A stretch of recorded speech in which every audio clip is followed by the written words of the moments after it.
Hello friends, let us now learn some important points about portal hypertension. So, what is the normal portal pressure?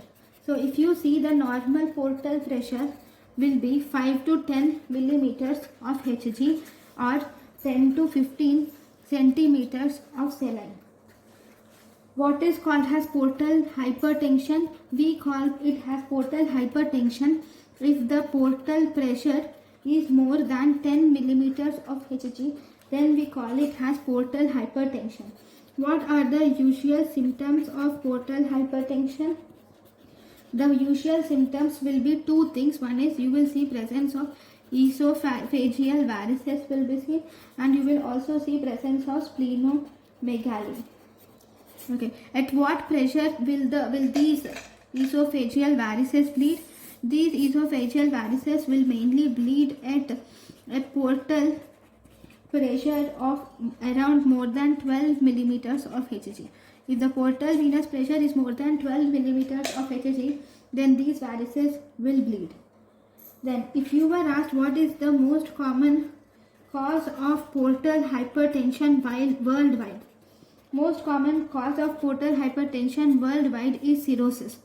Then if you were asked what is the most common cause of portal hypertension in children, most common cause of portal hypertension is extrahepatic portal vein obstruction is the most common cause of portal hypertension in children.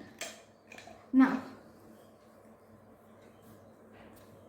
what are the causes of portal hypertension?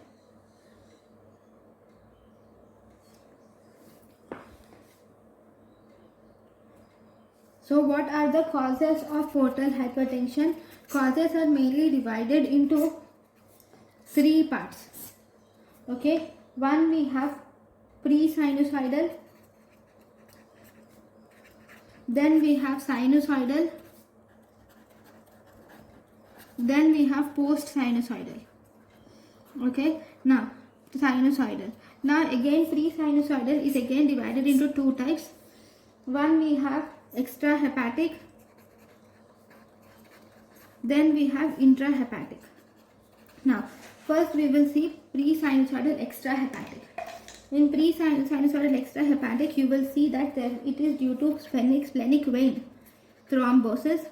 This is pre-sinusoidal, so it is in the veins. Extrahepatic, so outside the liver, that is splenic vein thrombosis, or it can be due to splenic AV fistula, or it can be due to splenomegaly. So all the three causes are mainly related to spleen.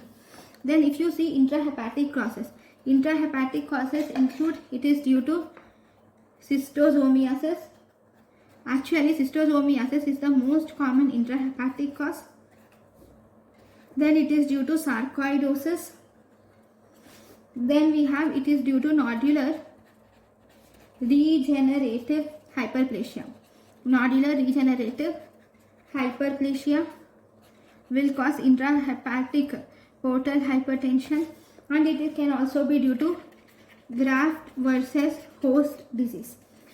So these are the both intrahepatic and extrahepatic pre-sinusoidal causes of portal hypertension. Now if you see sinusoidal causes is cirrhosis, which is caused by hepatitis B virus, hepatitis C virus, primary biliary cirrhosis, primary sclerosing cholangitis, and alcohol.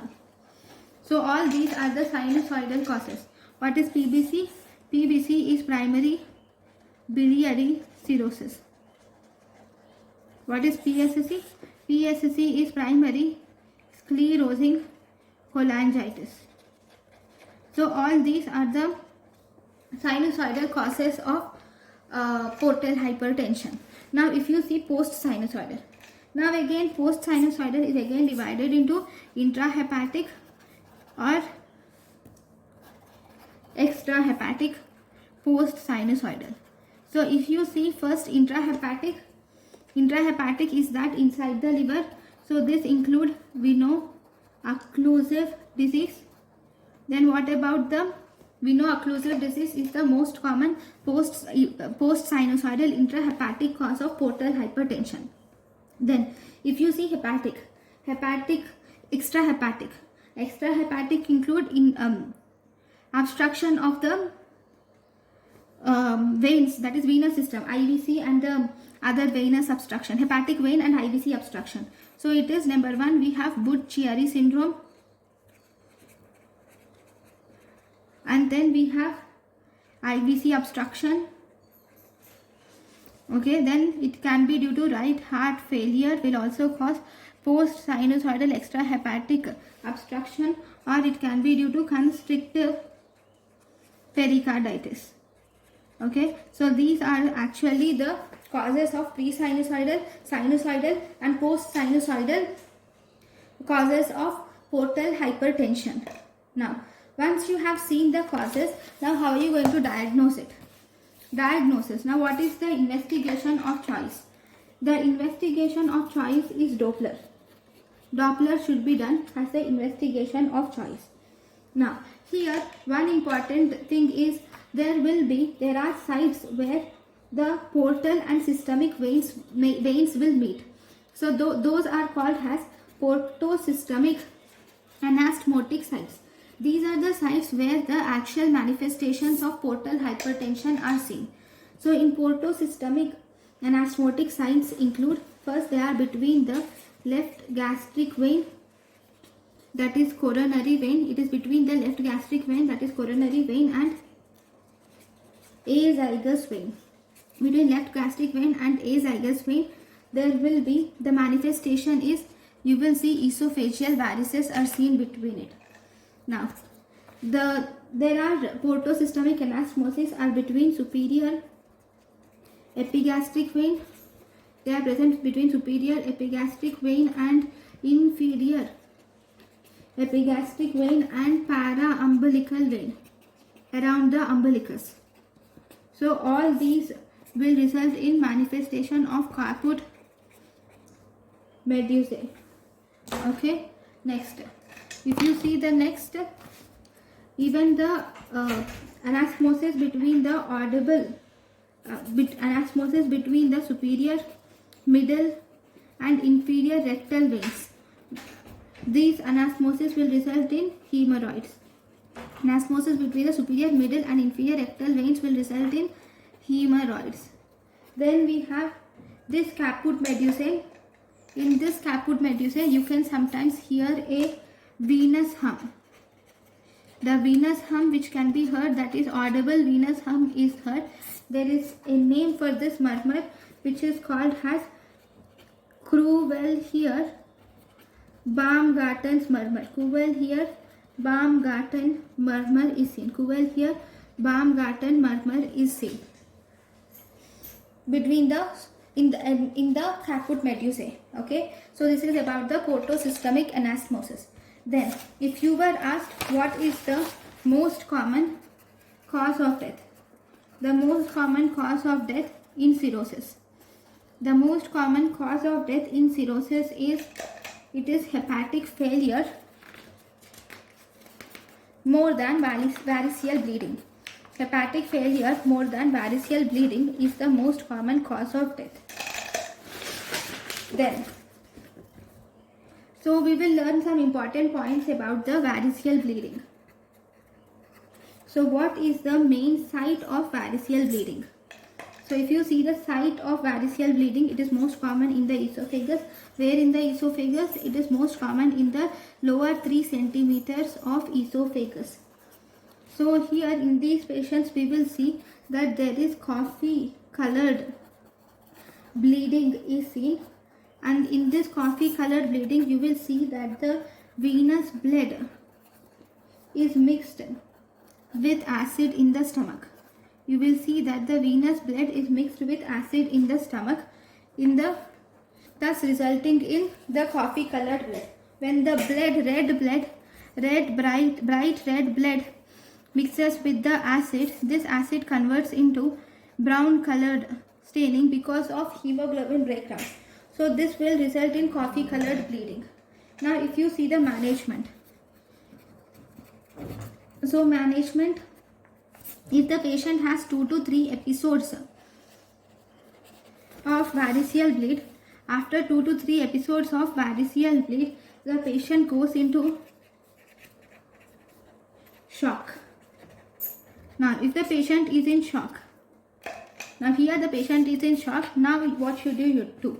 If the patient is in shock, first you should put 2 large bore IV cannulas, and through these 2 large bore IV cannulas you will start giving IV fluids.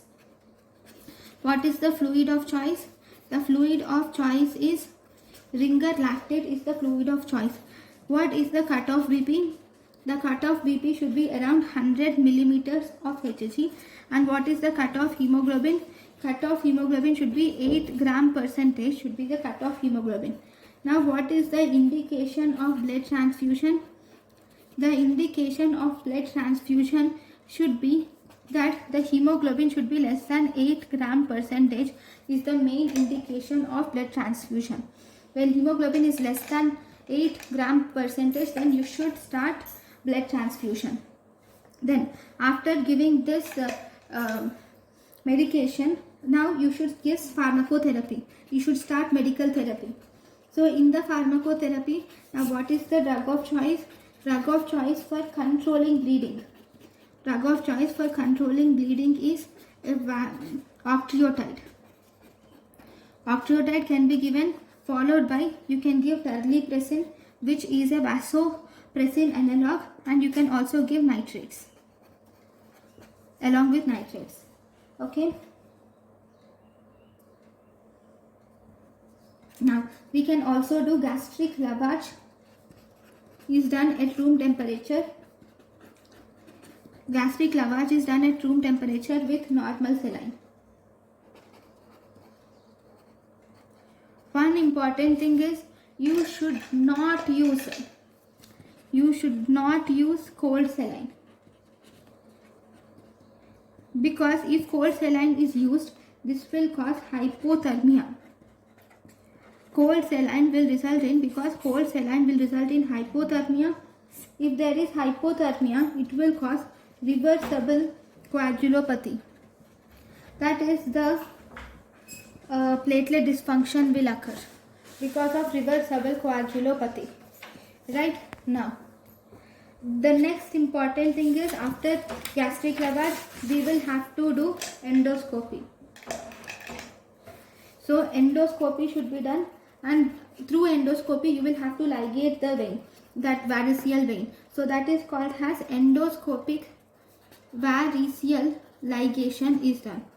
Endoscopic variceal ligation is done, followed by endoscopic sclerotherapy. This endoscopic sclerotherapy is actually easy to perform. Why is it easy to perform?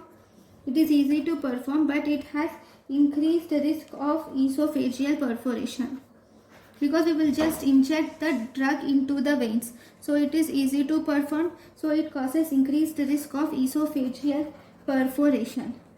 Then, but this endoscopic sclerotherapy is easier to perform, but the problem is there is increased risk of esophageal perforation is seen with this endoscopic sclerotherapy.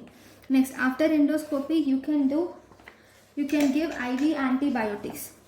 IV antibiotics are given for 7 days. IV antibiotics are given for 7 days. That is, these IV antibiotics will decrease the risk of infections, and these also will decrease the duration of hospitalization, and these will also decrease the risk of rebleeding. Okay. Now, so this is about the IV antibiotics. Now, if even after doing all these, if bleeding is not controlled and then the patient is still bleeding, then what do? If bleeding is not controlled after this, then we should repeat endoscopy. Number one, we should repeat the endoscopy, and then we should do surgical intervention. In the surgical intervention, we can do tips, or you can put a shunt. So these are done if bleeding is not controlled. Then you have done endoscopy. Now after 2 attempts of endoscopy, and if you see that this endoscopy has been failed, now what you do? Now you will do the surgical intervention. Tips: transjugular intrahepatic tips, intrahepatic portosystemic shunt, or you can do any shunt. Okay, so this is what you do. But this technique may not be available in all the places. So in order to transport the patient, so if you have to transport the patient for a facility which does this shunting, then you will have to do the following measures. If you have to transport the patient from rural areas, then what should you do? Then you have a procedure which is called as Sengstaken Blackmore tube. This Sengstaken Blackmore tube is used. What do you put? This Sengstaken Blackmore tube is actually a triple lumen tube. So this is the esophagus. It goes into the esophagus. See, this is the esophagus, and think that this is the stomach. Or should be bigger. Okay. Now this is the tube which will be inflated in the esophagus. It has 2 balloons. There will be esophageal balloon and there will also be a gastric balloon. Okay. Right. So this Sengstaken Blackmore tube is actually a triple lumen tube. There will be 3 lumens here. 1, 2, 3. It is a triple lumen double balloon. There is 3 lumen and 2 balloons. First balloon and second balloon. So this is the first balloon. This is the second balloon. Triple lumen double balloon tube. Okay. So the first balloon is this one. There is gastric balloon is inflated. Gastric balloon. This is first inflated. This is first inflated with 50 ml of air. Okay. After the gastric balloon, then you will inflate the, then second, you will inflate the esophageal balloon. Second, inflate the esophageal balloon with 250 ml of air. Okay. What does this Sengstaken Blackmore tube do? This will control the variceal bleeding during transportation. It is just a temporary measure because it compresses the veins and thus it controls the bleeding and thus prevents the patient from landing into shock. Then the one more important thing is, in this Sengstaken Blackmore tube you will have to use only air. You should not use any other thing. Only air is used to inflate the balloon. Only air is used to inflate the balloon. If you use water or saline or contrast, should not be used. These are contraindicated for inflation of balloon. Only air should be used to inflate the balloon, because air is not toxic, right? What is the most common complication? Most common complication is aspiration can occur, and in the balloon what can be the maximum pressure? The maximum pressure which can be used in the balloon is 35 to 40 millimeters of Hg. And one more important thing is, you can't put the tube forever or for too long. Every 12 hourly you should deflate the balloon, especially esophageal balloon should be deflated every 12 hourly. Why should you deflate the balloon every 12 hourly? It is deflated mainly to prevent esophageal ischemia, because if you do not deflate it, the esophageal mucosa will not have sufficient blood supply, so that results in ischemia. So this is about the Sengstaken Blackmore tube. Now you have the second tube which is called as Linton's Narcolas tube. Second tube is Linton's Narcolas tube. This has 2 lumens. It is actually 2 lumen tube with single bubble. it is two lumen tube with just one single bubble. So if you see, this is a single balloon tube.